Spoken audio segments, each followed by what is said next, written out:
We begin with two dueling accounts tonight about a situation captured by bystanders and GRPD body cameras that ended with the arrest of two Boston Square residents and charges of disobeying orders and assaulting police. Bystander video went viral on social media, prompting a press conference earlier today. News 8's Duncan McLean was there and joins us live from the newsroom. Brian, Amber, on Saturday, people in the Boston Square neighborhood approached a Grand Rapids police officer concerned about a man who was seen carrying a gun into a Walgreens. Officers quickly responded, de-escalating that situation and detaining the man, eventually releasing him after determining he was lawfully open carrying his firearms.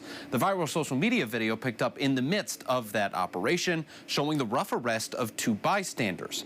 Their account of the incident and the police department's differ substantially.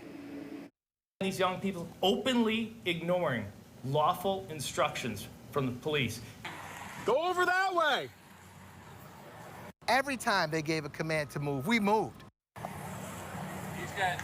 Keep going, dude. Grand Rapids Police Department Chief Eric Winstrom addressed the video in a news conference on Monday, commending his officers for the job they did in de-escalating the initial situation and their handling of the bystanders, who the department maintains were putting themselves in harm's way by standing behind the man carrying two guns. Well, you're in their backdrop, so it's not a good place to stand. It's your last chance, you're going to jail. They're placing themselves and everyone else in more danger. Okay, back up. Back up. Back up. They already told me what's going on, so back up, please. Please back. Ned Andre contends they were put in that situation by the officers' response.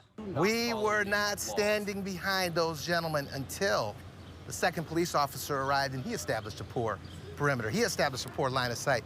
He got out of his car and pointed his gun at us. The other officer was using the neighbor's fence as a backstop. He was over here.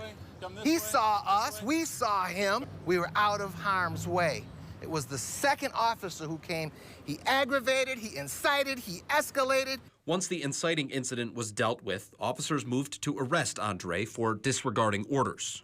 Sir, you're under arrest. Put your hands on top of your head. Listen, I put my life on the line for that kid. Don't dig around in your pockets. The rough takedown prompting response from additional bystanders and the moment shared on social media, an officer touching the man's chest, being swatted away and swinging back, resulting in a chaotic arrest and the eventual use of a taser.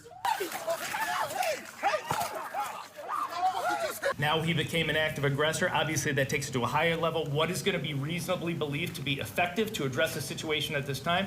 That's why it escalated to a point where eventually that individual was tasered. He's bagging away, and the police officer pushes him. When Mr. Vic Williams goes to push his hand away from touching him, now he hits him in the jaw. The chaos that ensued is not disputed by either side, but the criminal liability levied in response taken as hypocrisy by a community weary of police being cleared by the law. We got police who have ran over and killed Samuel Sterling, not going to court, not going to jail. We have officers who have shot people in the back of the head, not going to jail because they fear for their life. But now we have an officer hitting a man in his jaw as hard as he could, and for this man defending himself, we have a police department behind me that want to see him in jail. Now, Chief Winstrom said they're always looking for ways to improve, but added that the best way to approach that is to comply with officers in the moment and complain to the department later. We asked him what the harm would have been to have just let the men go once the original gun complaint was handled. He said if they tolerate unlawful behavior and apparent refusal of orders, they're condoning it and that behavior could spread. Commissioner Womack is calling for all charges against the men to be dropped. They've also filed complaints with the department, the city, and the United Nations. Brian.